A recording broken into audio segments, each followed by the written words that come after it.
వచ్చే ఎన్నికల్లో పాలేరులో కాంగ్రెస్ పార్టీనే గెలుస్తుందని కాంగ్రెస్ నాయకురాలు రామసహాయం మాదిరెడ్డి అన్నారు. పాలేరు ఎమ్మెల్యే టికెట్ తనకు ఇవ్వకుండా మరొకరికి ఇచ్చిన కాంగ్రెస్ అధిష్టానం ఆదేశాలకు అనుగుణంగా పార్టీ గెలుపు కోసం కృషి చేస్తానంటున్న పాలేరు మాధవరెడ్డితో మా ప్రతినిధి ఉపేందర్ ఫేస్ టు ఫేస్. విదేశాల్లో ఉన్నత విద్యను అభ్యసించి ప్రజాసేవ కోసం ఖమ్మం జిల్లా పాలేరు నియోజకవర్గంలో సర్పంచ్ స్థాయి నుండి ఎమ్మెల్యేగా ఎదగాలనే ఆకాంక్ష, ప్రజలకు మరింత సేవ చేయాలనే కోరికతో కాంగ్రెస్ పార్టీలో చేరి మరింత ప్రజాక్షేత్రంలో పనిచేస్తూ ప్రజాసేవకు అంకితమైనటువంటి నేత కాంగ్రెస్ నాయకురాలు రామసహాయం మాధవి మనతో పాటు ఉన్నారు. రానున్నటువంటి అసెంబ్లీ ఎన్నికల్లో పాలేరు నియోజకవర్గంపై మరింత పట్టు సాధించేందుకు తనకంటూ ఉన్నటువంటి ఆదర్శాలు, అవకాశాలను ఉపయోగించి ప్రజాక్షేత్రంలో పనిచేస్తున్నటువంటి మాధవితో మనం మరిన్ని విషయాలు అడిగి తెలుసుకుందాం. మాధవి, చెప్పండి, పాలేరు నియోజకవర్గానికి సంబంధించి కాంగ్రెస్ పార్టీలో మీరు నామినేషన్ వేశారు ఎమ్మెల్యే టికెట్ కోసం. ప్రజాసేవకి ఏ రకంగా పనిచేయాలనుకుంటారు? మీ రాజకీయ నేపథ్యం ఏంటి? అంటే రాజకీయ నేపథ్యం అంటే బేసికలీ పొలిటికల్ ఫ్యామిలీ. ఇది 40-50 years నుంచి ఒక ఫ్రీడమ్ ఫైటర్ భుజంగారెడ్డి గారు, మా మామయ్య గారు.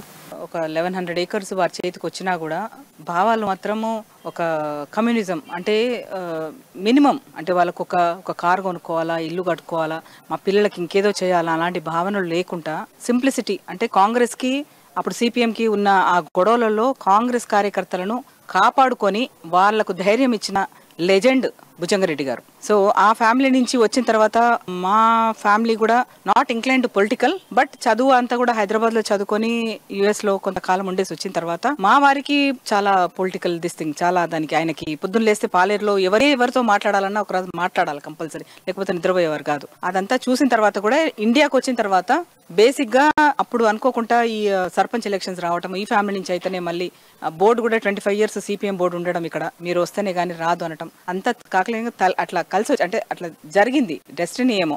లగ్జరీ లైఫ్ ను అనుభవించినటువంటి మీరు ప్రస్తుతం ప్రజాక్షేత్రం దాదాపు సామాన్య కుటుంబాలకు వెళ్ళి పలకరించి వాళ్ళ యొక్క బాగోగులు చూసుకోవటం, ఎలాగైనా సరే పాలేరు నియోజకవర్గంలో ఖమ్మం జిల్లాలో కాంగ్రెస్ ని బలోపేతం చేయాలని మీ ఆకాంక్ష.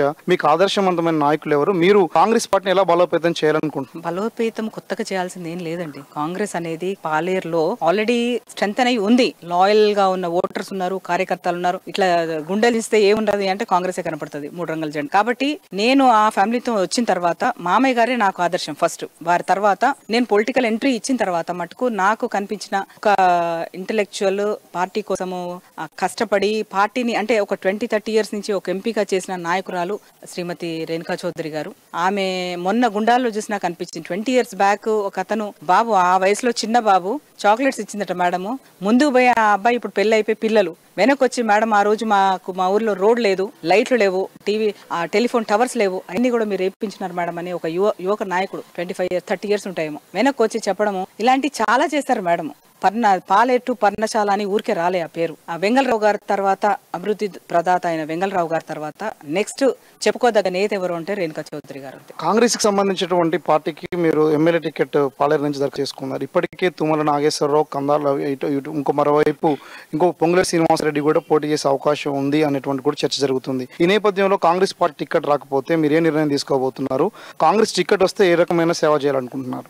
రాకపోతే అనే డౌట్ మీకు ఎందుకు వస్తుంది నాకు అర్థం కావట్లేదు. ఎందుకంటే 3-4 years నుంచి నేను కాంగ్రెస్ పార్టీ మా పాలేరు కాన్స్టిట్యున్సీని అంటిపెట్టుకొని ప్రొద్దున లేస్తే ప్రజల్లో మమేకమై పార్టీని బలోపేతంలో నా భాగం డెఫినెట్ గా ఉంది. సో రాదు అనేది క్వశ్చన్ పక్కన పెడితే, రేపు పొద్దున తుమ్మల గారు వారు కూడా పెద్దవారు, నేను గౌరవిస్తాం వారికి. బట్ ఎవరు బయట నుంచి వేరే పార్టీల నుంచి వచ్చినా కూడా ఒకటి, అది అధిష్టాన నిర్ణయానికి వదిలేస్తున్నాం మేము. అది వారి అధిష్టానం ఏది డిసైడ్ చేస్తే దానికి తలకి పనిచేయటమే మా పని. రాదు అని కూడా నేను అనుకోవటం లేదు. Still I have that confidence. Congress పార్టీకి సంబంధించి దాదాపు మీ మామగారు భుజంగారెడ్డి గారు 1100 ఎకరాల భూమిని పేద ప్రజల కోసం పంచారు అనేటువంటి ఒక నానుడి ఉంది. ఇది మీకు రానున్నటువంటి రాజకీయాలకి మీకు ఏమైనా దోహదం చేస్తుందా? దోహదము అంటే నేను సర్పంచ్ ఉన్నప్పుడే ఒకటి గమనించినానండి. ఏ తండలోకి వెళ్ళినా కూడా భుజంగారెడ్డి గారి కోడలు అనేటప్పటికీ వాళ్ళు పెద్దవాళ్ళు లేచి నిలబడటము, నమస్కారం అంటే కళ్ళలో నీకు నీళ్ళు తీసుకొని ఆ మెమరీస్ ఉన్నాయి. మామయ్య గారి మెమరీస్, వారి భూములు అయితేమి, అవన్నీ కూడా వారు చేసిన లాభాలు అయితేమి, ఆ గొడవలలో వారు కాపాడిన మెమరీస్ అయితేమి అయిన వారు నెమరేసుకొని నాకు చెప్పడం జరిగింది. సో సర్పంచ్ ఉన్నప్పుడే అనుకున్న ఆ మనిషి ఇంతమంది మనసులో ఉండిపోయిందా.